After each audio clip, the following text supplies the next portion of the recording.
Hey everybody, welcome to my booth. I'm Jay, and today's sample is from Matthew. Matthew's curious about just general notes in performance, as well as a accent question, as in the accent that we ourselves have in our daily lives, and how that can affect things in the voiceover world. We'll get to that in a moment. Before we do, though, hey, if you want to submit a sample of your own, you can. There's a form in the description. Send me something. If you would prefer, there's coaching on my website, if that's your thing. And then lastly, hey, this is YouTube.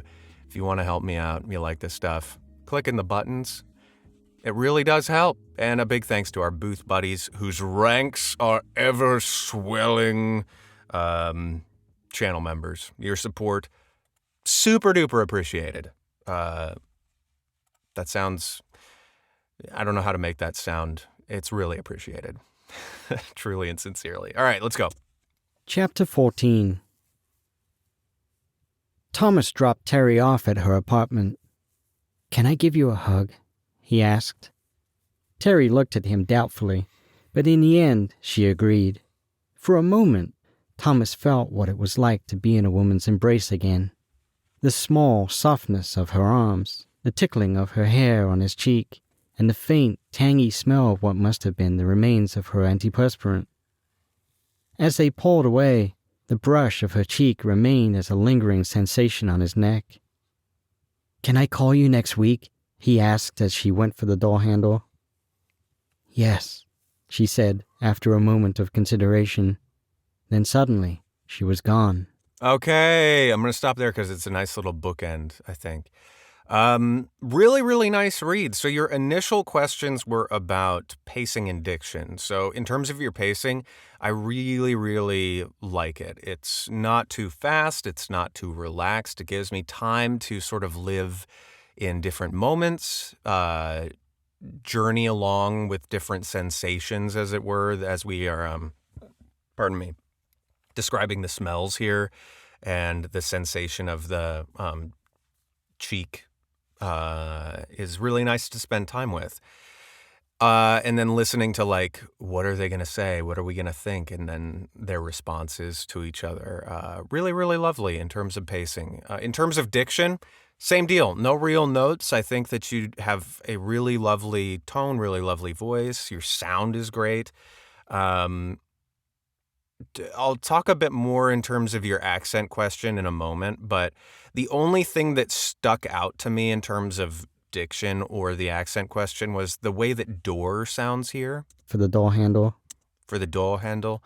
It kind of lives between your UK-ness and your US-ness a bit, and that sort of middle ground is the only points when, like, a question mark pops up, for me at least. I'll talk more about that in a moment and give everybody else a bit more context as well. The only other note that I would say in terms of the performance here is I would love to dig deeper into how each of these characters feel about everything, really. But to be more specific, like when he asks, "Can I give you a hug?" Is that hard to ask? Is this the first person, as we learn very quickly that he hasn't hugged a woman in a really long time, or at least a significant amount of time, whether that's long or just a significant period of time. And so the asking of this question, I would just love more insight into how it feels for him to ask that question. Is it, may I give you a hug? Or is he confident? Did he practice this in the mirror for hours and hours and hours? And I don't dislike the way that you've performed it. I just would love more I would love to dig deeper here. And then her response as well. "Yes." It's sort of wistful. It sounds a little bit almost like swept off your feet-esque in a way. But the thing that's funny to me is she goes, yes. And then he like is, oh, okay, cool. And then she just is gone.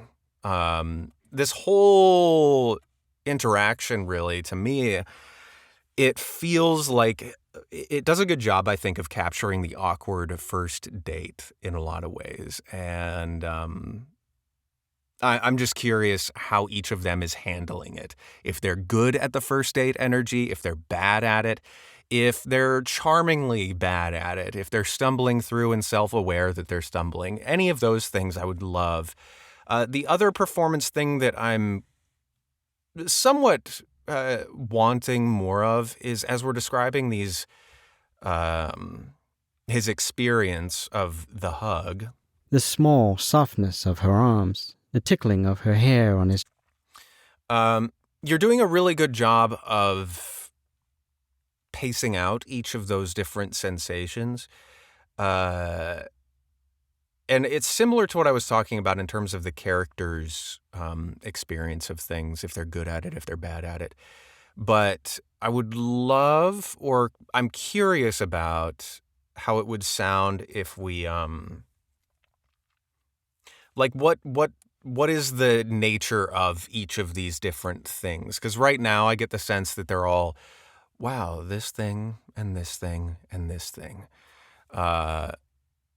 Which is totally fine. Again, I love the way you've read the whole thing here, but in these different sensations, the brush of the thing on the cheek, and I don't know how to explain it better. I'm locking up in my brain, but the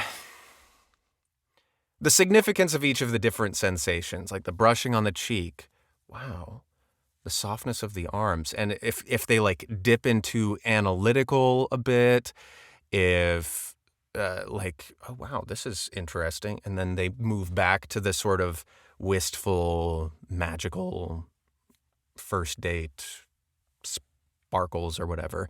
Anyway, let me know if that makes sense or not, but it's a curiosity in my mind. And then in terms of your accent question, it's a great question. So to give everybody else context, Matthew is a native from UK.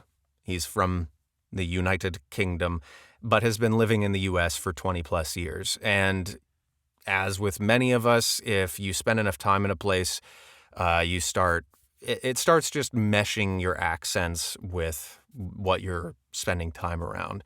And so Matthew is curious if that affects the way that his performance is perceived in a way, and use the term, will it be off-putting?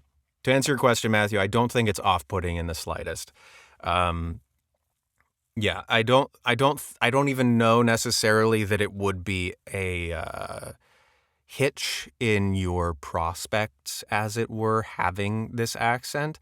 I will say, though, if you don't yet have the control or ability to shift to fully neutral US and shift to neutral UK accents, both of those abilities, I think, would be really, really valuable for anybody, but specifically for you because you are essentially native to both the UK and the US.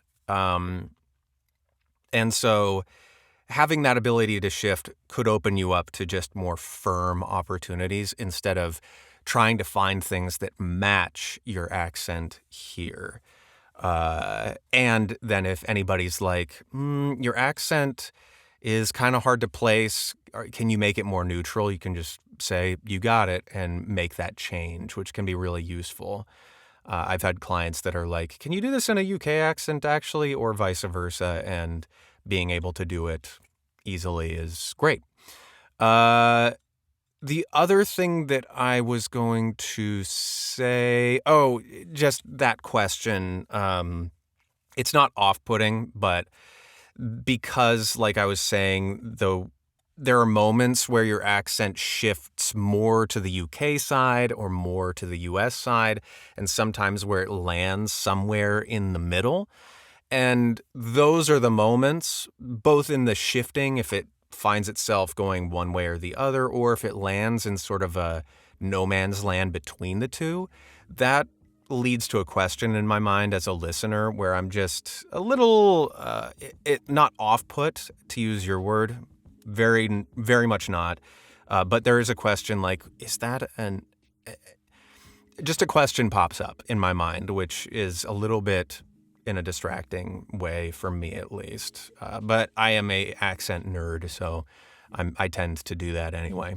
Anyway, Matthew, I hope this was helpful for you. For everybody else, same. And until the next one of these, be well, and I'll see you there. Toodles, y'all.